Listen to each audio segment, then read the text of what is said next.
संधि। गुण संधि स्वर संधि का भेद है। कल हमने दीर्घ संधि की थी ना। संधि के कितने भेद हैं?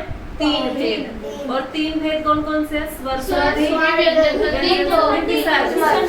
स्वर संधि के कितने भेद हैं? 5। कितने भेद हैं? 5। एक भेद है वो दीर्घ संधि और एक है गुण संधि। आज हम कौन सी संधि कर रहे हैं? गुण संधि। गुण संधि का क्या रूल है? ए और ई मिलके क्या बनाएंगे? ए। ठीक है, ए और ई मिलके क्या बनाएंगे? ए। इस जो ये वाला पद होता है ना, इसको बोलते हैं हम पूर्व पद। पूर्व पद। और इसको बोलते हैं उत्तर पद, बाद वाले को। समझ में आए बात? इसका हम एक लास्ट वाला लेते हैं स्वर और इसका फर्स्ट वाला, है ना? ऐसा ही करते हैं ना। इसका लास्ट वाला और इसका फर्स्ट वाला, इन दोनों को जोड़ के एक अक्षर बना देते हैं और वो यहाँ पे लग जाता है। इन दोनों को कहते हैं संधि करना। इसकी संधि ऐसे करते हैं और इस अक्षर को ऐसे बनाते हैं तो क्या कहते हैं? संधि विच्छेद।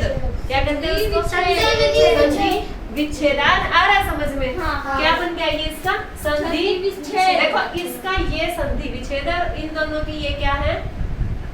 विच्छेद। सब मेरे मुंह की तरफ देख रहे हैं, इधर देखोगे तो समझ में आएगा ना। इन दोनों का ये क्या है? विच्छेद। और इन इसका ये क्या है? विच्छेद। संधि विच्छेद। जब ए और ई मिलते तो ए बनाते हैं। जब ए और ई और ऊ मिलते हैं, मैं एग्जांपल दूंगी पहले समझो। जब ए और ऊ मिलते हैं तो ओ बनाते हैं। कौन सा गुण हो जाता है उनको? ओ गुण। ऐसे याद करो। ओ गुण। क्या याद हो जाता? क्या बन जाता है उनको? ओ गुण। ए और ई से क्या बनता है? ओ। ए और ई से क्या बनता है? ई ए। ए और ई से क्या बनता है? ए। और ए और ऊ से क्या बनता है? ओ। ओ। ए और री से क्या बनता है? अगर बाई चांस ए इधर हो और री इधर हो तो बनेगा अर। क्या बनेगा? अर। देखो अर, ए रे नहीं बनेगा, अर बनेगा। रे आधा बनेगा। ए रे अर। क्या बनेगा? अब देखो इसका एग्जांपल देखो, ये रहा नर प्लस इंदर। नर प्लस इंदर, इन दोनों से ए बना और नरेंद्र बन गया। ठीक है, इसका देखो एग्जांपल ए और ऊ से एग्जांपल देखो ध्यान से। हित प्लस उपदेश।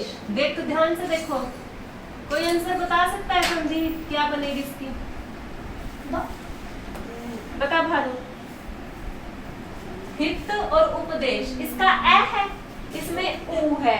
ए और ऊ मिलके क्या बनेगा? ओ। तो क्या बनेगा? देखो हित हम ऐसे लिख लेते हैं, हित और ऊ छोड़ देते हैं, प दे श। अब क्या करें? हितोपदेश बनेगा। ध्यान से देखो, देखो ओ बन जाएगा इन दोनों की जगह, तो यहाँ पे बन जाएगा हितोपदेश।